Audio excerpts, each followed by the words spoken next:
You're listening to Gordon Clark on Hospital Radio Medway.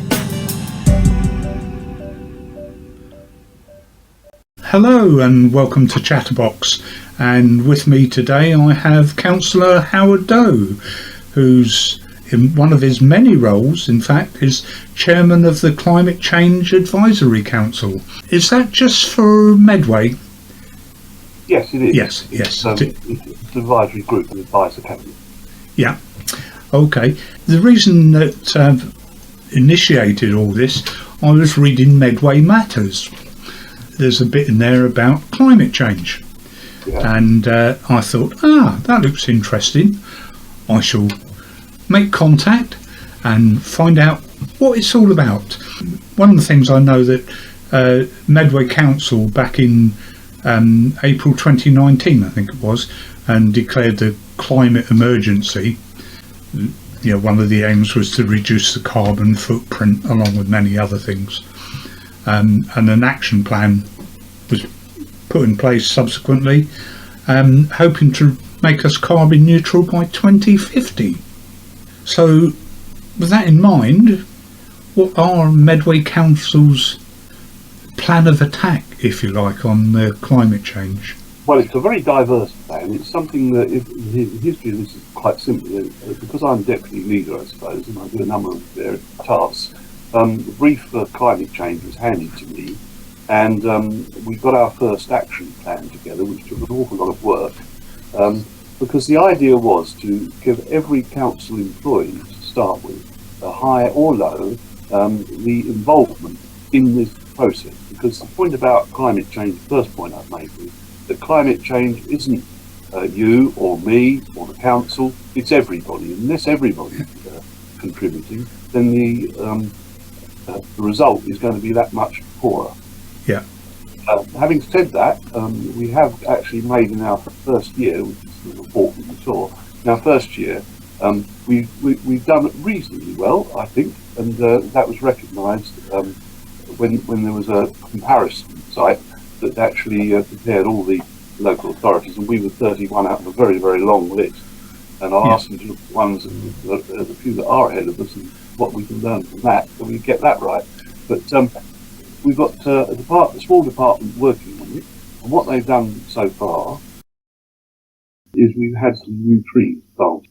Yes, I understand in partnership with the community, over 500 trees were planted in 2021. And thanks to funding from the Urban Tree Challenge, you're planting thousands of trees across Medway and establishing a Medway Tree Fund. Another thing that we've done is that we've nearly finished replacing all our street lights with LED lights, which saves an enormous amount of energy. And one of the other things we've done is cycling, and we put in a lot of cycle routes, now 81 miles of cycling. Oh, blimey. And, and cycling's got up by 20%. So I'm not suggesting everybody ought to use a bicycle every time, but it's an interesting alternative, and a lot of people enjoy it. And we're trying to, as far as possible, get it off the roads, and so that people are not in a sort of small band where if somebody misbehaves themselves on the road or cuts it too fine in a car, off you go into the ditch, and that's not fun, particularly if you happen to be older, So what we're trying to do is to encourage cycling, and the next stage is to try to provide some secure cycle compounds so that people can, for example, cycle to stations or cycle to particular things like country parks or whatever, and put their bike into a secure location. We're gradually going to get that done, because bikes these days are no longer the bikes that probably you and I had when we were teenagers. These are ones that really cost a lot of money now. There's a lot of electric bikes, of course, you get electric assistance up the hills, which I think is great, because it enables older people who don't feel like slogging it up Oxley Hill or something, actually switch on the motor and go up without too much difficulty. At least we hope so. Yeah. But the other thing is we had, you may remember it under the big badge, No Mow May. Yeah. When it said, stop mowing your anything you mow right away across Medway for a month. Well, the officers took that to heart and stopped it for a month. But then we found that it was quite dire, because actually, when you left it for a month, it wouldn't cut properly, and the machine started to tick down. So anyway, we overcame that, and what we did was we got a plan. We went to Plant Life, who are experts in this, and they actually helped us run Ranston. By running Ranston Natural Country Park, which you haven't seen it, is a really beautiful park, and it's an experience really to enjoy with all the orchids and so on. But what they suggested was that what you need to do is get carbon capture and make those, instead of cutting everything short, make it graduated, so that where people walk, for example, if there's a strip of grass between pavement and the road, mow it down. If there's a bit just by the path on the other side, mow that down, but then let it grow longer behind that, and also along all the fast roads, like the link roads and so on, so that wildlife then can actually flourish, and seed it with some wildflowers and so on. And actually that's working quite well. We've started on that programme already, and it's not just simply a money saver, it isn't. It's really something that I think is investing in the animals, which of course have been driven, and wildflowers have been driven from pillar to post by development, until the point where they're all crowded up into a very small space. But our object is to widen that space, widen that area, so that there's more natural growth, and I think that's working quite well. Yeah. And then we've got projects going on, like, for example, splashes. The swimming pool, perhaps in rain. Which unfortunately, with time expired. We had to pull it down. And when the replacement goes up, that will be using half the output that the old one was using. Because we've adopted so many different green techniques, if you like, that are built into the plans to do it, and the work on that will start later on this year. So I'm very pleased with that. So I'm not smug about it, because there's an awful lot to do. I don't want anyone to think we in a sense have done that. Let's get on to something else. It's a long-term commitment, and that's why it's up to 2050. It doesn't mean we sit on our backsides until 2050. It means we won't get there until 2050. It covers an amazing amount of things, isn't it? When you think of climate change, people just tend to think, I think, of the ozone layer or air quality and things like that. But of course, most people actually do consider climate change in terms of things they can do nothing about. But actually, there are lots of little things they can do. For example, when you're in a traffic jam, how many people just leave their engine running? And they leave it for a while, and as a result, in places where we've got congestion, like Rainham High Street, for example, is a good example, the A2, then that engine is pumping stuff out into the atmosphere.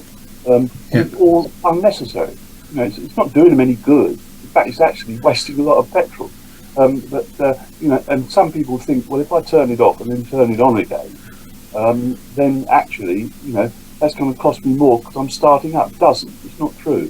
They've measured it, and actually, if you're idling for any length of time, particularly, for example, parents outside schools waiting for children and all that sort of thing, unless we can stop that, or at least get it reduced, that's putting a lot of carbon into the atmosphere that isn't really needed.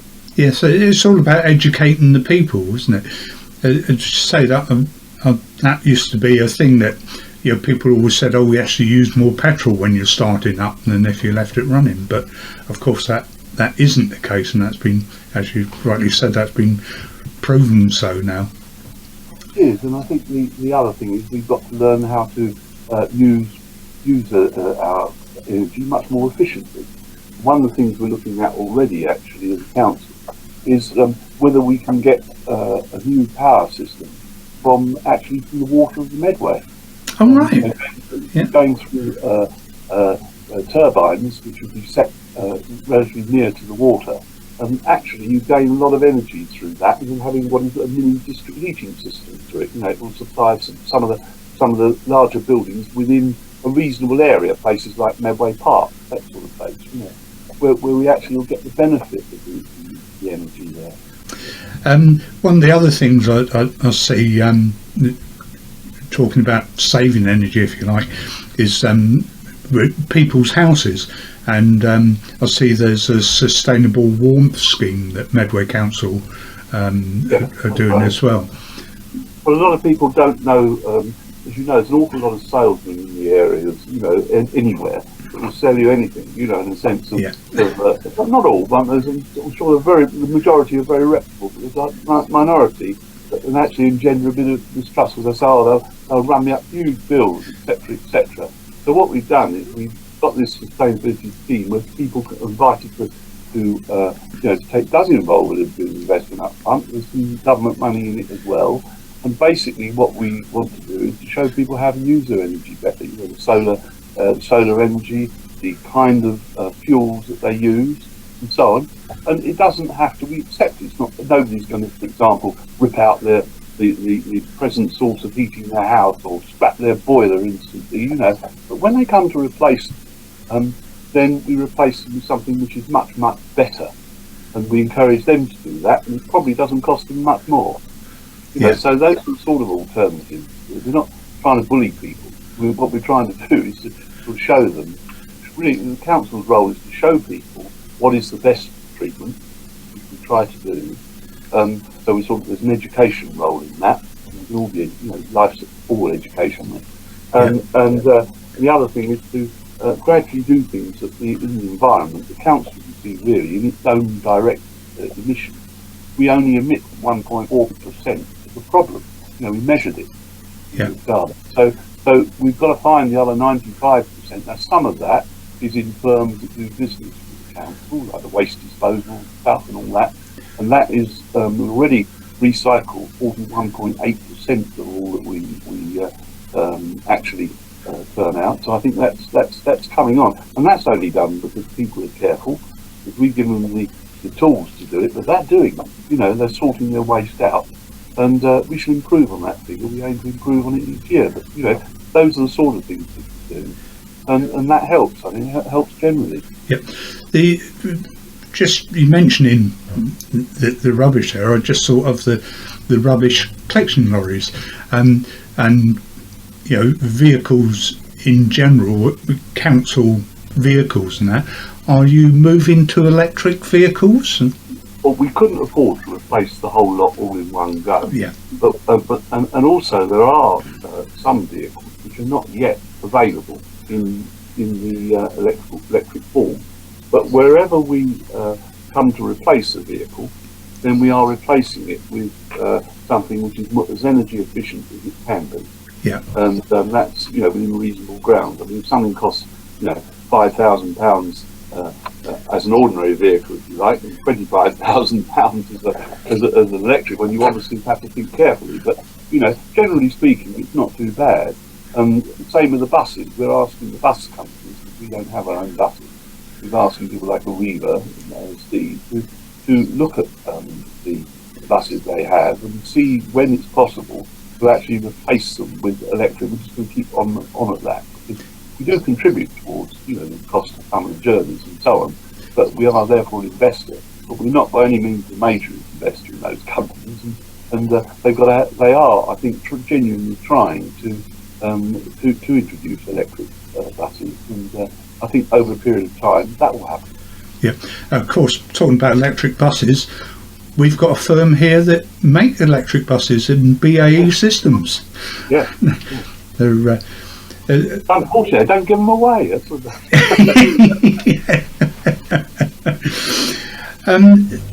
the other thing I picked up, I noticed it talks about a climate response team. Yeah. And what exactly is that? What's their purpose? Okay. Well, what that exists is so that there's it's a very small unit. It's within the council, and what it does is it actually deals with all the other departments that are in this plan, make sure that it works. They also bid for the money that we get in. So what they're there to do is, first of all, to measure where we are and keep a handle on where we are with all our different programs. You know, are we bidding for every possibility of planting trees? I mean, over the last few years, because of council funding has been very short, they tended to take the street tree out. It's damaged. It's damaged in other words, it's never going to grow again. It's got some disease or other, and we know trees have been having a bad time in that respect. They take the street tree out, and they don't replace it. They leave a stump there. You must have seen it. Well, my aim is to get those trees back, and that's another program that we're bidding for, and so on. So there are opportunities there. We look at allotments, for example, to see if we can use those more efficiently. And some people take an allotment and find that, which they enjoyed when they were maybe 30 or 40, a few years later, they find it hellishly large. So, okay, we divide it into two, and that's a simple method. And we let the other part to somebody else. And, that enables the demand to be met, which is, quite mushroomed, actually, no pun intended, it's mushroomed while the COVID thing's been on. Yeah. And so that's been quite successful. So, we're trying to get new allotments where we can. All those sorts of, mainly because there again, if you buy your vegetables in the supermarket, for example, there's often a big long chain of vehicles that are bringing it from A to B to C. Not necessarily the nearest place they get them from. They could be getting them from, from anywhere which represents to them the best value for money. But it doesn't alter the fact that you grow it. It's very reasonably near to your house. You haven't got those transport costs, and you also know that actually, because you looked after it and so on, you know how healthy those particular foods are. Yeah. Funny enough, I was talking to a lady called Vicky from the Medway can, and we were talking about allotments and vegetable growing on there, because I remember up until fairly recently anyway, every house I had, you always had a patch in the garden for growing your own vegetables, but people don't seem to do that these days. And some do, but it's unusual now. And I think when the war, I think it was a product of the war actually, when of course you had to grow it. Yeah, I remember the posters. Now getting more affluent and probably don't do it much. I think that's the thing, but it has other benefits. There's health benefits to it as well from the vegetables and things as well, I suppose. Yeah, but, and they're promoting, the climate change team is promoting, for example, a £12 million energy efficiency programme in the council's buildings and that sort of thing, using lighting sector. So what they're there to do is to act as champions for it, to actually show all the divisions of the council what they can do, and to encourage them to do it. And they will challenge sometimes, in a nice way. They'll say to you, is there any way we can provide more of this? For example, one of the things we've put in some 34 of these electric vehicle charge points. Yeah. It's always quite difficult because they keep on changing technology. but you have fast charge points and so on, and some people say, well, stick them on every lamp post, and then of course you stick them on every lamp post, and then you get parking problems while people are charging and so on. So in a sense, if you think only of the difficulties, you probably wouldn't bother to do any of it. But I think it's very vital we do bother, and therefore, you've got to have somebody who's committed to it, which I am, and I think that you've got to have a team behind you also committed to it, which they are. So, they work very, very hard. They produce some terrific results, really, I think. Yeah. Just looking at the article as well, another thing I picked up on there was National Clean Air Day. Now, it didn't say too much about it, and I was wondering what...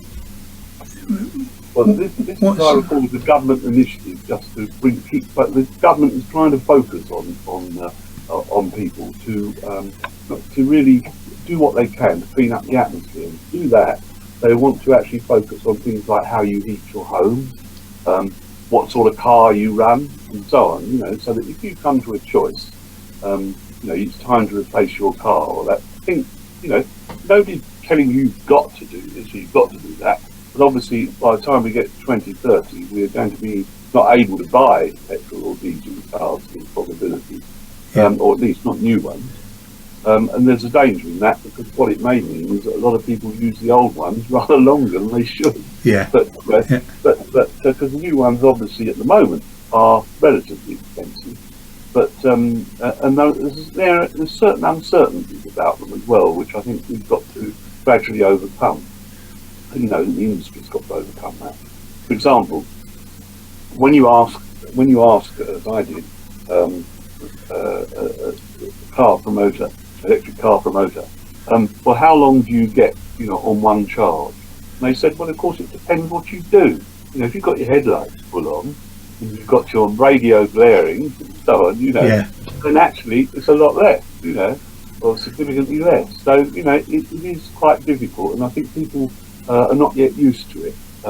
But they are getting better, they're getting used to it, and all these new ideas take time. And actually, we're not sure yet entirely whether we eventually will have all electric cars full time, or whether we actually go to hydrogen power, at least a good part of it. And the University of Kent has got a programme that's studying that, you know, along with a lot of other universities, government funding the studying the hydrogen, how it can be practically used fuel, you know. But what one doesn't want to do is to make a hydrogen bomb instead of a car. That's true. That's one thing that I've always thought about, is the alternative types of fuel. Because one of the things I think, it's all right, okay, all going electric, but that means everybody's got to get rid of their vehicles. And I'm into old vehicles as well. You know, and I think, oh, what's going to happen to them? Will I still be able to run them? That's why I think. I think the answer is you can't be absolute. I mean, stuff. Yeah. I mean, it's rather like the business about coal. You know, you shouldn't use coal. Yeah, okay, it's a dirty fuel. Does that mean you want every preserved railway to shut down? You know, yes, obviously not. That's right. Yeah. And so we have to have some coal. I mean, we're phasing it out as a general method of making power and heating. But, you know, what the answer to that is that we've got to be smarter about using natural resources like wind and water to generate electricity. Because one of the things which is rather concerning, if you like, is if tomorrow everybody just parked their vehicle in the junkyard, went out and bought an electric car, and they all want the electricity, you know, we would be in trouble providing it. And that's why now they're having to lay down extra mains and so on, you know. So there is quite a lot of infrastructure you need to make it work well. Yeah, yeah. And that's why people get very impatient and say you should have this all done by 2030. But actually you can't. And, it's not practical. No. Yeah. We are very much trying to involve the public in this, and we're also trying to involve the schools. And I think, you know, this isn't something which the council is going to do to you, as it were, or for you. It's something which what we're saying is we will try and clean our act up as far as we can. And that's quite a lot. It's a long job and it's a difficult job, but we're going to do it. But the other side of it is that where you can, you know, we want your ideas. You may have ideas. We've got a monopoly on ideas. So we formed a network, which you know, we've had public meetings that people can attend. And if we've got sensible ideas, then we'll try and work them through and see if we can make them work. Yeah. And we're also trying to involve business now in looking at how it performs, you know, and also we're trying to get developers to start looking at this when they're building. But you know, if you've got to convert it one by one, you can't use a big stick all the time. You've got to work with a change of heart, you know, and realise that the customer, when the customer starts to expect those things to be done, which is increasingly the case, then if you want to sell a house, a lot of people now, for example, are asking in the rebuilding the city centre, which I'm in charge of. What's happening there is that people who come to us, the first thing they say is, you know, is this actually, you know, has it got this, has it got that, all of which saves energy and so on. They're interested in the green agenda. And I think that's reflected, obviously, in the way we're building. Yeah. People want to find out more information. Of course, there's the website, medway.gov.uk/climate change. Yes, okay. We don't want to drown people with information, but we want to make sure that where people need information, they give it, because I think that this is beyond this is not a political issue, climate change. It's too important for that. And actually, I've been very grateful to my colleagues in the opposition who actually have supported climate change. And so it's been taken out of politics into getting things done. And I think that's very important. Yeah, it involves everybody. Everybody plays a part in it. Yeah, right. And it's all about educating and getting people to work together on it to achieve the outcome. And we're doing our bit, and you do your bit. Can you do a little bit? It may only be a little bit, but it helps. If 10,000 people are doing a little bit, that's an awful lot of carbon these days. Yes, that's right. Okay, well, thanks very much for joining me, and filling us in as to what's happening and what we can do, hopefully, when this goes out, people will take notice, and you might see the numbers to your website increase as well. Can I, from the point of view of the council, thank everybody at the hospital for all they do for patients. I think it's absolutely wonderful, the fact that we've got so many people working hard at keeping people well. And I wish all those who are on the receiving end actually to a speedy recovery. Thanks very much for that.